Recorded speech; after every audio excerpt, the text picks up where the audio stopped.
เข้ามาแล้ว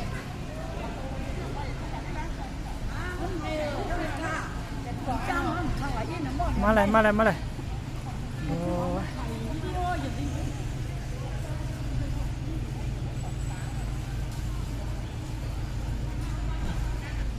ยน้ำน้องไหลค่ะรถ23 24ลำค่ะในรถดูหลายตั้งหลายค่ะนะหลายร้อยค่ะหมอเฮ็ดเอาว่าเฮ็ดอะไรกันได้ผมเป็นจ้องเกิดเนาะภริยาห้องเทศเจ้าถามค่ะได้ถึงจ้องเทศเจ้าถามเขาแล้วก็เดี๋ยวนี้เจ้าถามมาที่ดีถามทางไงแต่ว่าเมื่อหลายที่หลายจ้องนอกสถานที่ใดนะในเพราะว่าวัดกองโลมเป็นวัดเจ้าข้างหน้าอำเภอวิงแหงคาดูละลายค่ะเนาะ23 24ลำมา22กันรถกระบะแฮมลำเนาะแฮมกันได้เลยครับหนทางดีครับผมเชิญนะครับโอ้ขึ้นกับไว้นั่นโอ้นะ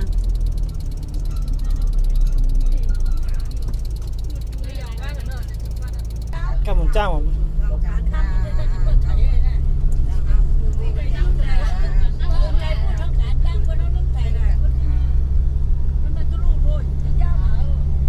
พระธาตุแสนไหอันนั้นวิดีโอรถตู้มาเตียนขวาหน่อยครับเนาะ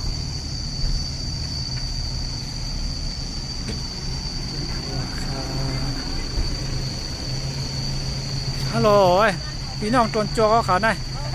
รถได้มันกล้าหรอนะครับว่า24 25ลำนำหนาโลมาที่ๆครับเนาะรถตู้รถกระบะในพี่น้องกับศรัทธาวัดสันติสุขมาขับตอนในขณะ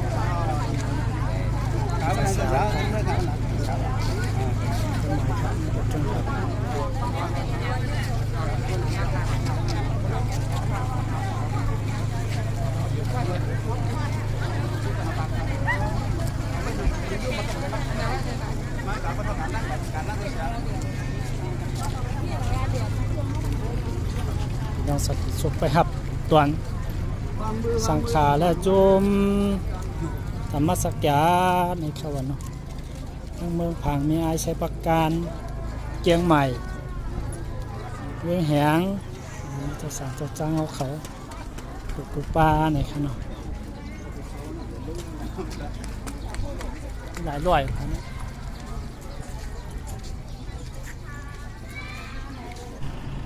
ก็มาลูกเตียนขวานขนอกายอน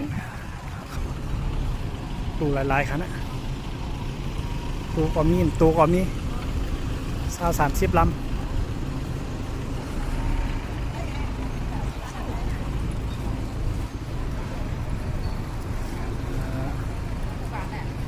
คนหลายขนาด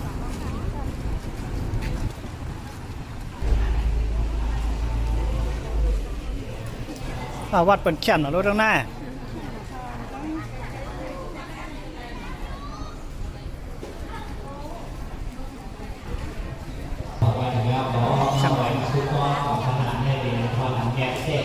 เป็นพระราชหยดขาว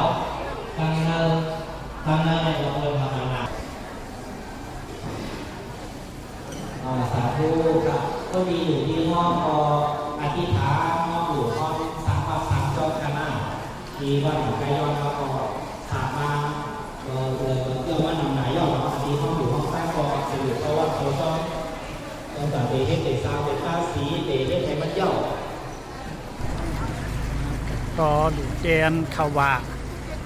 จองเวียงอินในขณะชมธรรมสักยาเมืองผางเมืองมีไอใช้ประการเกียงใหม่ในห้องสอนเวียงแหงในขณะหลายร้อยก็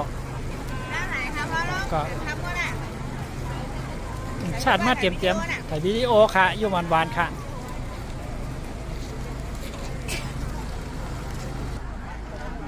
เด็ดไทยหกหมูนะ